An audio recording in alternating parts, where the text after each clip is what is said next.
आपका मेज़बान इमरान मलिक। आप देख रहे हैं मेहरान ट्रिब्यून हैदराबाद। आज हम कैंट थाने पे मौजूद हैं। पीपल्स पार्टी के रहनुमा चौधरी निज़ाम गिरफ्तारी देने के लिए आए हैं। हम पूछेंगे कि वो गिरफ्तारी क्यों देना है, क्या मामला हुआ है। जो एसएचओ कैंट है, जो के जाली डोमिसाइल पे भर्ती है पुलिस में, और वो मुत्तहिदा गवर्नमेंट का हल्फ याफ्ता कारकुन रहा है। माजी का रिकॉर्ड ये है कि 2 नवंबर को शाह लतीफ़ टाउन में और कलीम खानज़ादा और एमएनए सलाउद्दीन राशिद खिलजी और सरदार आराई ने मिलकर हम पे ये एक बहुत बड़ा हमला कराया और सोशल मीडिया पे हमारे ख़िलाफ़ इन्होंने एक मुहिम चलाई। लेकिन अल्लाह पाक जो है वो दिलों को, नियतों को जानता है, कुन फ़यकुन का मालिक है।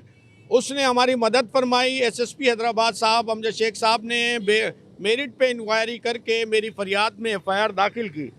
एफआईआर दाखिल करने के बाद अमानत ला को अपने दहशतगर्दों के साथ 7 सेक्शन एडिशनल में जमानत कराने आया। तो जब हम जमानत के लिए वहाँ जज छुट्टी पर था निकले, तो अमानत ला को और अली शेर जाडेजो ने अपनी गाड़ियों में 40-50 लाठियाँ रखी हुई थी, बंदूकें रखी हुई थी। उससे उन्होंने हमारे लोगों पे हमला किया और उस हमले के दौरान 1-2 बंदे हमारे ज़ख्मी हुए, उनके ज़ख्मी हुए। उसके बाद हमने फौरी तौर पे सेशन जज को एप्लीकेशन दी और उस एप्लीकेशन पे एसएसपी साहब को दी और हमारी एफआईआर दाखिल हो गई। अब उन्होंने अमानत ला को, जिसका क्रिमिनल रिकॉर्ड ये है कि 99 से अभी तक 35-40 एफआईआर मौजूद हैं, ये हाई कोर्ट में एसएसपी मीपो खास ने दी। उस क्रिमिनल ने रज़ाक कमांडो से रब्ता किया और रज़ाक कमांडो साहब ने एसएसपी साहब को मिसगाइड करते हुए बड़ी नफरी लेकर और अमानत लाखों को सिक्योरिटी में वहाँ से निकाला।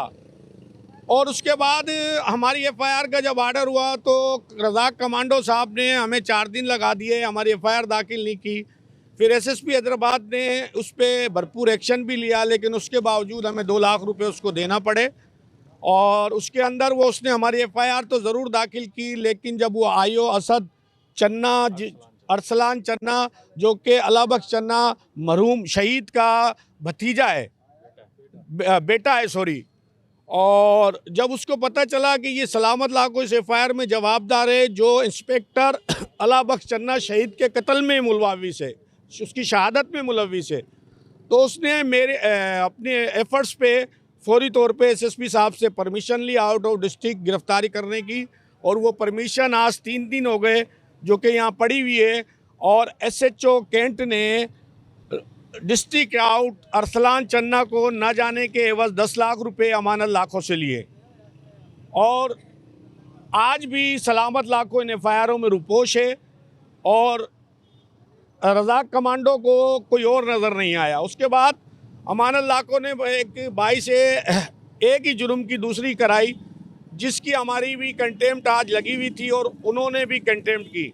रज़ाक कमांडो तो कल ही एफआईआर काट चुका था, लेकिन डीएसपी कैंट साहब की मेहरबानी, उन्होंने भरपूर जो है इसको ब्रीफ किया कि भाई एक जुर्म, और एसएसपी हैदराबाद की उन्होंने इसको शटअप कॉल दी कि भाई जो एक जुर्म है उसकी 2 एफआईआर नहीं हो सकती, क्योंकि ये सुप्रीम कोर्ट का लॉ है।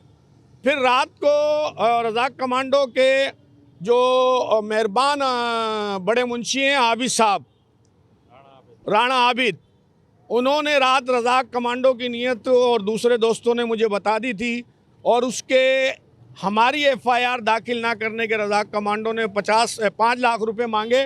25,000 रुपये वो टोकन मनी ले गया। आज उसको 4,25,000 देने थे लेकिन 70,000 ले चुका। लेकिन अमानत लाखों को परसों भी उसने स्पेशल गेस्ट रूम में बिठाकर 10 लाख रुपए लिए थे एफआईआर काटने के। जब एसएसपी साहब ने एफआईआर नहीं कटने दी तो इसने 10 लाख रिटर्न किए, और फिर सुबह कोर्ट खुलने से पहले 7 बजे अमानत लाखों को पुलिस सिक्योरिटी में बुलाकर हम पे ये झूठी एफआईआर बिला वजह, सिर्फ रज़ाक कमांडो की दुश्मनी ये है कि हम पीपल्स पार्टी के हैं और ये एमक्यूएम का नज़रियाती कारकुन है।